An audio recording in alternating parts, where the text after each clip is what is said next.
Assalamualaikum warahmatullahi wabarakatuh. Bismillahirrahmanirrahim. Bismillah, alhamdulillah, wassalatu wassalamu ala rasulillah Sayyidina wa maulana Muhammad bin Abdillah wa ala alihi wa sahbihi wa man tabi'a sunnatahu wa ihtada bihudah. Nawaina ta'allum wa ta'lim wa tadhakkur wa tadhkir wa naf'a wal intifa' wal ifadah wal istifadah wal hasala tamassuki bi kitabillah wa sunnati rasulih wa du'a ala al-huda wa dalalat ala al-khair ibtigha'a wajhillah wa mardatih wa qurbihi wa thawabihi subhanahu wa ta'ala. Allahumma akrimna bi nuril fahm wa akhrijna min dhulumatil wahm wa zidna ilma bi rahmatika ya akramal akramin wa ya arhamar rahimin. Alhamdulillah, segala puji bagi Allah subhanahu wa ta'ala yang membimbing, memberi taufik, menuntun kita sehingga di sore hari yang insyaallah penuh dengan barakah ini,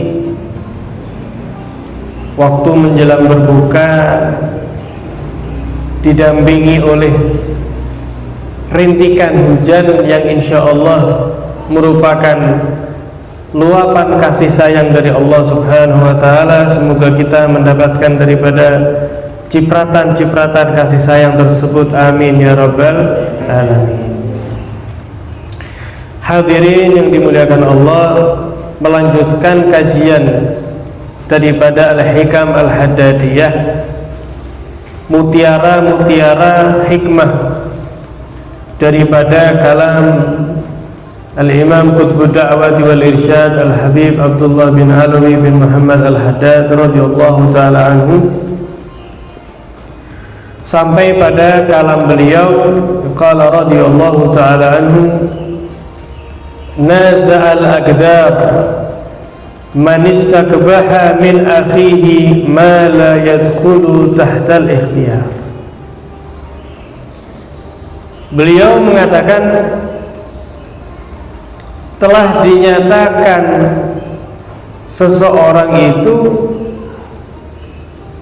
dia mengusik atau mempersalahkan daripada ketentuan takdir Allah.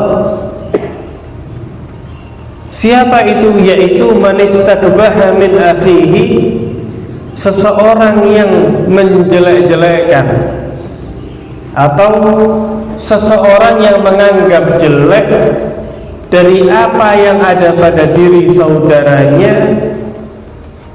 yang mana kejelekan atau kekurangan tersebut, kelemahan tersebut, ma la yadkhulu tahtal ikhtiyar, sedikit pun bukan merupakan wilayah wewenang yang bisa diatur oleh hamba yang terdapat pada dirinya kekurangan tersebut. Jadi kata beliau, seseorang yang menjelekkan atau mengurangi daripada apa yang ada pada diri saudaranya, yang mungkin secara zahir itu terkesan kurang atau jelek atau mohon maaf lemah, kok dia menjelek-jelekkan saudara tersebut karena adanya kekurangan pada dirinya, yang mana kekurangan tersebut sama sekali tidak bisa diatur atau tidak bisa ditolak atau tidak bisa lagi dikontrol oleh teman tersebut. Maka orang yang menjelekkan teman tersebut secara otomatis dia telah menentang, dia telah memprotes, kalau boleh bahasa yang lebih ringan, daripada takdir Allah subhanahu wa ta'ala. Misalnya ini, kok ada orang itu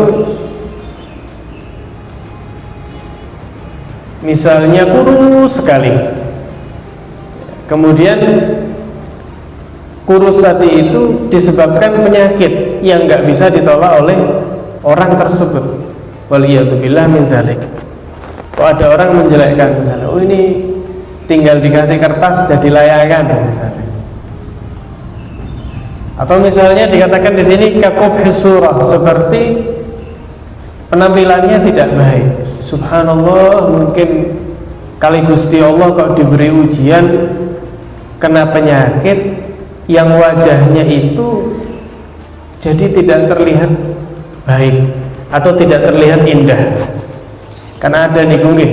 Jadi orang mungkin usia 20 tahun tapi terlihat seperti 50, seperti 60. Jadi keriput karena adanya satu penyakit. Tapi penyakit tersebut tidak dalam ikhtiar atau tidak dalam kuasa hamba tersebut yang terkena ujian. Terus misal ada orang menjelek-jelekkan daripada orang tersebut, maka kata Imamul Haddad, ini orang berarti telah menentang daripada ketentuan yang telah ditetapkan oleh Allah Subhanahu wa ta'ala. Sama seperti ketika kita melihat lukisan, ada orang melukis, kita lihat lukisannya, kita menilai lukisan tersebut jelek, maka sebenarnya yang kita jelekkan bukan daripada kanvas tersebut, bukan daripada apa yang kita lihat, melainkan hakikatnya kita telah menjelekkan daripada pelukis yang membuat lukisan tersebut. Seperti itulah ketika seorang hamba ini kok punya kekurangan, kelemahan, misalnya ketidaksempurnaan, dan kita itu masing-masing sebetulnya punya kelemahan tersebut, pasti punya. Mungkin kita ini nggak ada yang sempurna, gitu. Nah, kok kekurangan tersebut dijadikan sebagai olokan atau penjelekan atau kurang dihormati oleh orang, maka berarti orang tersebut telah menentang takdir Allah Subhanahu wa ta'ala. Seperti itu juga sebetulnya hadirin kecondongan hati, kecenderungan hati. Karena hati itu tidak bisa dikuasai oleh kita. Kita betul oleh Allah Subhanahu wa ta'ala diberi hati, namun kita tidak bisa secara total menguasai daripada kecenderungan hati tersebut. Misalnya kalau kita punya beberapa anak, pasti itu diantara anak-anak ada yang lebih kita cintai daripada anak yang lain.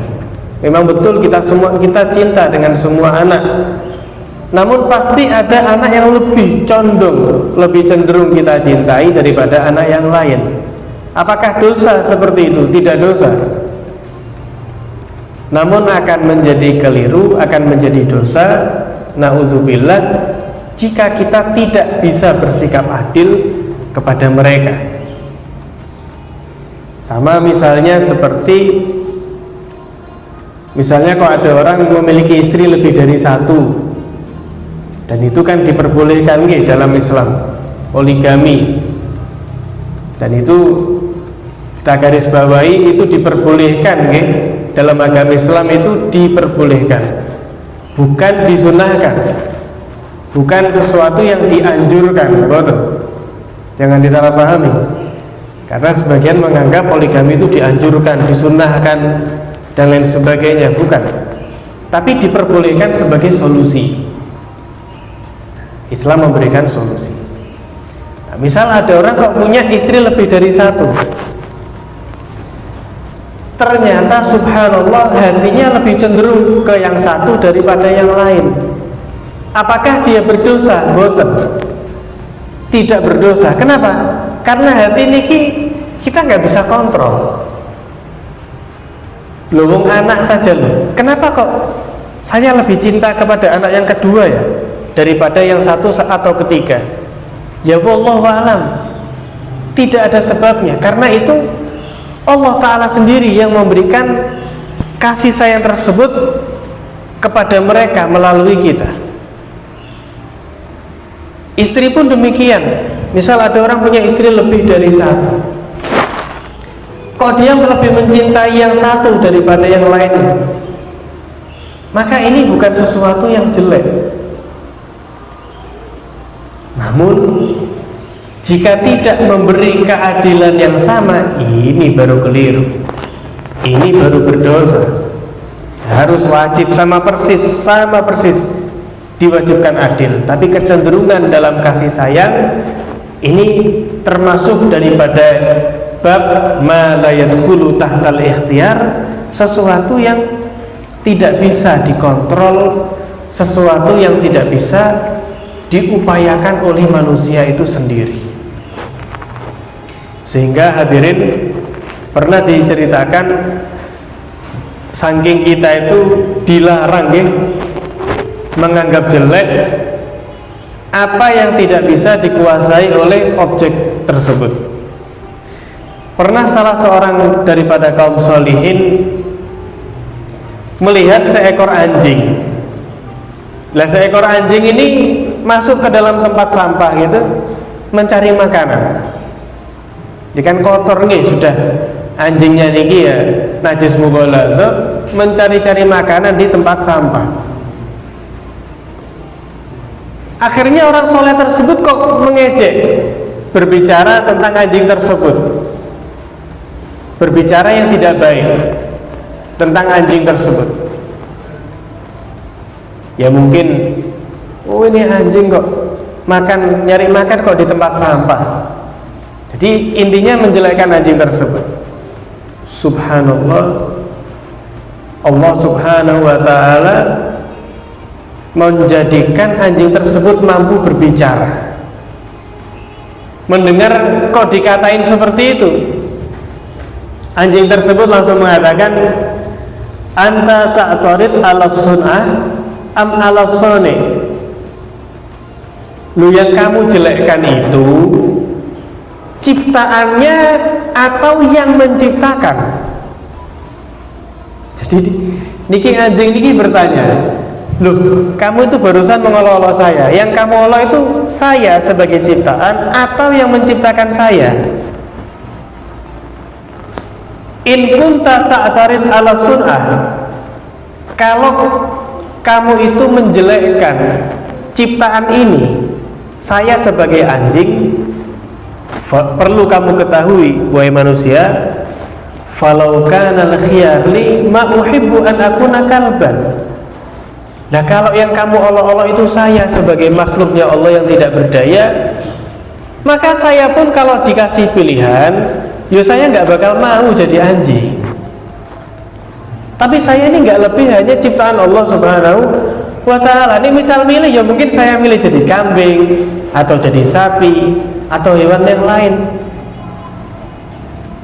Namun wa in kunta ta'tarid ala sani, tapi jika kamu menentang penciptanya bukan ciptaannya, fahuwa la yas'alu amma yaf'al, maka dialah Allah Tuhan alam semesta yang sama sekali tidak berhak, tidak pantas untuk ditanya akan apa yang Allah kehendaki atau apa yang Allah ciptakan.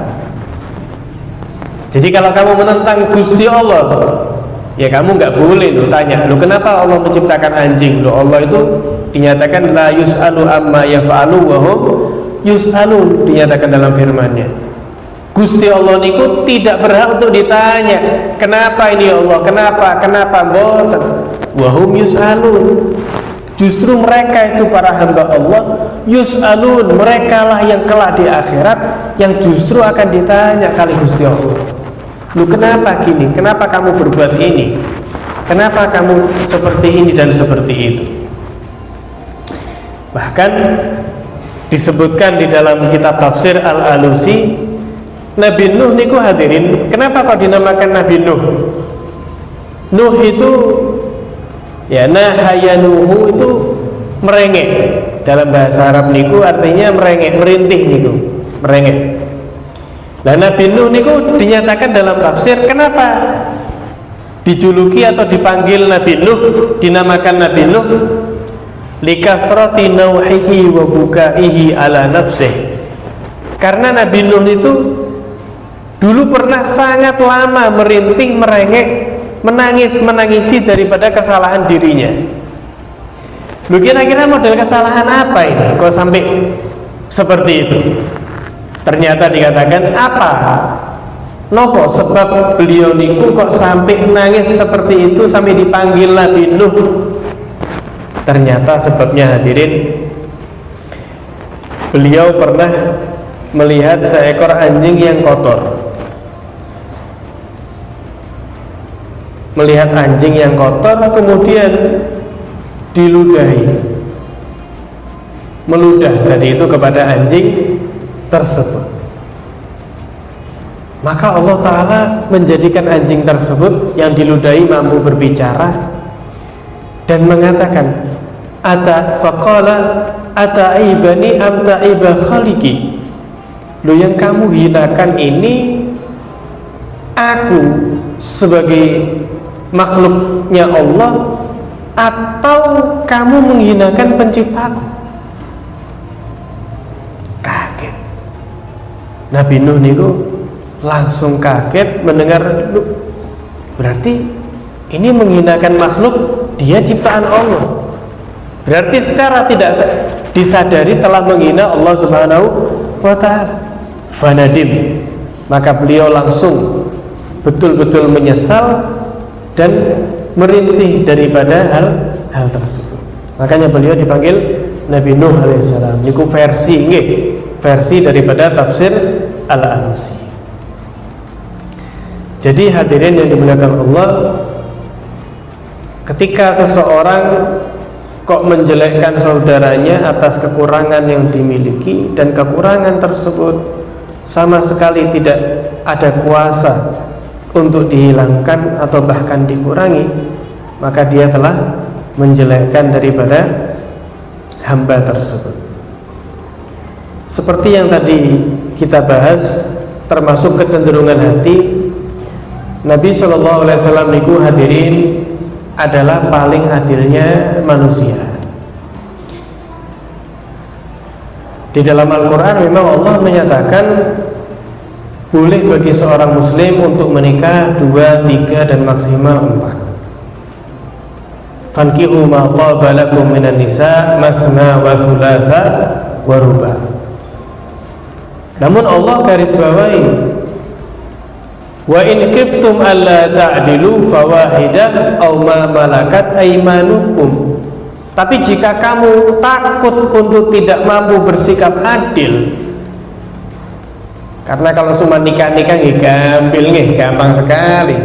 Lah konsekuensi berikutnya niku adil 100%. Maka kata Gusti Allah, jika kamu takut tidak bisa bersikap adil, fawahidah ya satu saja, ya satu. Lah ini kamu lebih dari satu gak bisa adil, tambah ruwet nih, ruwet dunia, ruwet akhirat.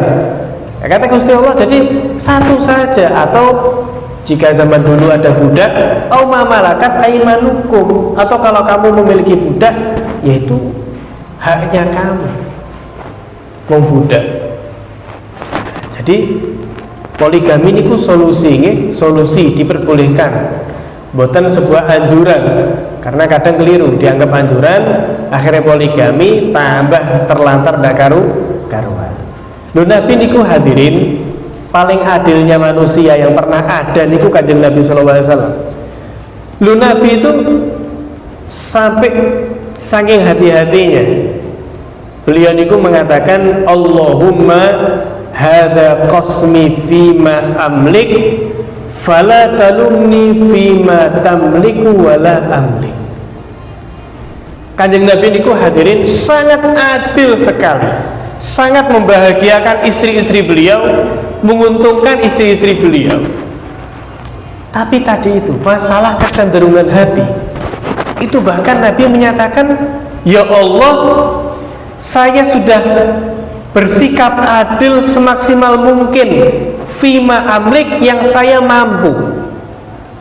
Kalau bersikap adil secara zahir, ini saya berikan kepada mereka ya Allah. Namun ya Allah, fala talumni, janganlah engkau ya Allah membuat aku tadi itu menjadi jelek, atau jangan kamu cela aku ya Allah fima la tamlik, daripada hal yang hanya engkau yang memiliki, wala amliku, dan aku tidak memiliki. Apa ini yang dimaksud? Yaitu mailul qalbi, kecenderungan hati. Karena Kanjeng Nabi niku hadirin cintanya luar biasa kepada istri beliau yang bernama Sayyidah Khadijah. Istri Nabi niku kan ada beberapa, nggih. Tapi nomor satu yang paling beliau cintai niku Sayyidah Khadijah radhiyallahu taala anha wa ardhaha.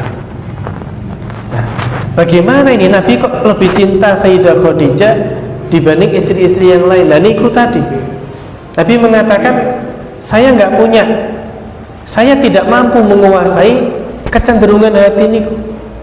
Lu Nabi niku hadirin luar biasa. Niki subhanallah nggih, hari ini tanggal 11 Ramadan. Subhanallah niki tepat tanggal wafatnya istri tercinta Nabi Sayyidah Khadijah. Pas niki 11 Ramadan. Niki istri tercinta. Duh, saking Kanjeng Nabi itu sampai mengatakan inni ruziktu hubbuha. Saya itu sama Allah diberikan rizki anugerah berupa kecintaan kepada Khadijah dan dicintai oleh Khadijah. Kata Kanjeng Nabi ketika beliau itu selalu setelah wafatnya Sayyidah Khadijah, kalau Nabi itu menyembelih kambing langsung beberapa niku disisihkan, berikan ini kepada teman-temannya Khadijah, berikan kepada saudaranya Khadijah. Niki Sayyidah Khadijah pun kapundhut. Terus sampai Sayyidah Aisyah ini namanya perempuan, nggih, istri Nabi, beliau Ummul Mukminin, ibunya kita Sayyidah Aisyah niku. Beliau sebagai seorang wanita mengatakan, ya Rasulullah, qad abdalakallahu khairan minha. Wahai Nabi, Gusti Allah niku sudah ngasih kepada jenengan yang lebih baik daripada Khadijah. Maksudnya sinten? Ya Sayyidah Aisyah. Sebagai perempuan nggih, niki kok Khadijah terus niki. Akhirnya katakan Nabi, wallahi demi Allah, Allah tidak akan pernah menggantiku, memberiku yang lebih baik daripada Khadijah. Hiya amanat bihina kafara biyan nas. Khadijah lah yang pertama beriman kepadaku ketika yang lain masih kafir atau tidak beriman kepadaku. Sayyidah Khadijah niku hadirin yang pertama daripada kalangan wanita yang masuk Islam. Dialah yang percaya kepadaku, Khadijah, ketika manusia tidak ada yang percaya. Dialah yang menyakitiku, dialah yang mendukungku ketika yang lain berusaha menyakitiku. Dialah yang mendukungku ketika yang lain mulai meremehkan daripada diriku. Dialah yang mengorbankan nyawanya, hartanya, jiwanya ketika yang lain tidak memberi sedikit pun kepadaku. Jadi luar biasa Sayyidah Khadijah binti Khuwailid niku nomor 1. Luar biasa nggih. Sampai malaikat Jibril niku hadirin ketika datang kepada Nabi Muhammad sallallahu alaihi wasallam, malaikat Jibril niku mengatakan, ya Rasulullah, ya Muhammad, Allah telah menyampaikan, menitipkan salam untuk Khadijah. Dan niki Gusti Allah lho hadirin, Rabbul Alamin lho niki, pemilik, pencipta, penguasa semesta alam. Niku nitip salam kali Sayyidah Khadijah. Bukan hanya itu, wa basyaraha, dan Allah menitipkan kabar gembira bahwa kelak istrimu Sayyidah Khadijah diberi istana oleh Allah Subhanahu wa ta'ala. Lah kalau sudah jaminan istana nggih, jaminan masuk surga. Jadi boten wonten yang bisa menggeser daripada posisi Sayyidah Khadijah. Apakah istri Nabi yang lain tidak dicintai? Ya, nemen dicintai ya. Tidak ada yang tidak dicintai oleh Rasulullah sallallahu alaihi wasallam. Dalam hadis yang lain Rasulullah pernah menyatakan, ahabun nasi ilayya Aisyah wa minar rijali abuha. Dalam satu waktu Nabi itu pernah bersabda, manusia yang paling saya sayang itu Aisyah. Adapun daripada golongan lelaki yang paling saya sayang yaitu Abuha, bapaknya Aisyah. Sinten? Sayyidina Abu Bakar. Jadi Sayyidina Abu Bakar Siddiq itu nggih sahabat paling nomor satu, nggih mertuanya Kanjeng Nabi sallallahu alaihi wasallam, disayang Sayyidah Aisyah kali Kanjeng Nabi. Dipanggil Humairah, yaitu yang wajahnya merona kemerah-merah, luar biasa. Nabi adil. Tapi tadi niku nggih, nek masalah kasih sayang, kata-kata Nabi, ya Allah jangan salahkan aku dari sesuatu yang hanya Engkau yang memiliki, yaitu rasa cinta, rasa sayang, dan itu nggak bisa saya kontrol, Gusti Allah. Masya Allah.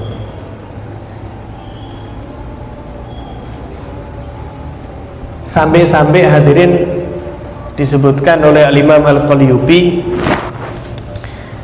bahwasanya Al-Imam Syaqiq Al-Balkhi, beliau pernah membeli semangka untuk istrinya, dibelikan semangka. Subhanallah, ketika dikupas itu semangka, ketika dibuka, lah kok ada semangka niku yang kurang baik, ada yang agak busuk gitu. Ya namanya istrinya nggih protes, wah gimana ini beli semangka kok rada bosok gini, berarti kok bahasa sekarang nggih. Akhirnya Al-Imam Syaqiq Al-Balkhi, beliau justru mengatakan, alamat takdobin, kamu ini marah-marah, kamu ini kok gerundel gitu ya, kamu ini marah sama siapa?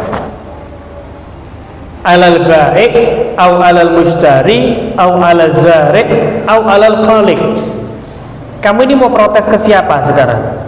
Kepada penjualnya yang jualan semangka, atau kepada yang membeli, atau kepada yang menanam semangka itu, atau kepada yang menciptakan semangka tersebut? Jadi ingin gak terlepas dari empat nih gini. Ya di antara penjual, pembeli, yang menanam dulu, atau yang menciptakan tambahan, lebih mutlak lagi. Diperjelas sekali beliau, kalau kamu protes kepada yang jual, seandainya urusan semangka itu di tangan penjual tersebut, pasti dia akan ingin menjual semangka terbaik yang pernah ada. Ini kayak gitu ya, tutup toko ini. Ya pasti penjual niku ingin menjual barang yang terbaik supaya pembelinya terasa senang, bahagia, pelanggan semakin banyak, toko semakin laris. Pasti kan seperti itu, nggih. Jika semangka ini kekuasaannya ada di urusan penjual, ya pasti dia gak pengen menjual semangka yang bosok, mesti pengen menjual semangka yang bagus. Jika kamu protes sama yang beli, berarti suaminya nggih Syaqiq Al-Balkhi niki minas sholihin. Jika kamu pengen protes sama yang beli, maka seandainya semangka itu takdirnya kok ada di tangan pembeli, maka pasti dia akan ingin membeli semangka yang terbaik. Nah, apalagi untuk istrinya nih, pasti pengen yang terbaik. Kalau kamu pengen protes sama yang menanam, pasti zarik atau penanam tersebut, petaninya tadi itu akan mengharap dalam menanam semangka agar tumbuh sebagai semangka yang bagus, semangka yang terbaik. Ternyata semangka ya bukan dalam kuasa penjual, bukan dalam kuasa pembeli, bukan kuasa penanam. Tinggal satu. Siapa yang mau protes apa? Falam yabqa illa ghadabuk alal khaliq. Maka sekarang kamu ini protes tinggal satu, hanya kepada pencipta. Maka berhati-hatilah ya, hati-hati. Jangan sampai protes kepada Allah Subhanahu wa taala. Maka langsung istrinya niku menangis dan ridho dengan semangka tersebut. Yang rusak nggih dibuang, yang bisa dinikmati nggih dinikmati bersama-sama. Nah, niki nggih, jadi kajian sore hari ini kita diajari jangan sampai memprotes apapun yang Allah tetapkan kepada hamba-hambanya, karena jika tidak, hadirin, berarti tanpa kita sadari kita telah memprotes ketentuan Allah Subhanahu wa taala. Wal iyadu billahi min dzalik. Mudah-mudahan kita dibimbing oleh Allah untuk menjadi hamba-hamba yang ridha dan diridhai oleh Allah Subhanahu wa taala. Amin ya rabbal alamin. Wassallallahu ala sayyidina Muhammadin wa ala alihi wasallam. Alhamdulillahirabbil alamin. Assalamualaikum warahmatullahi wabarakatuh.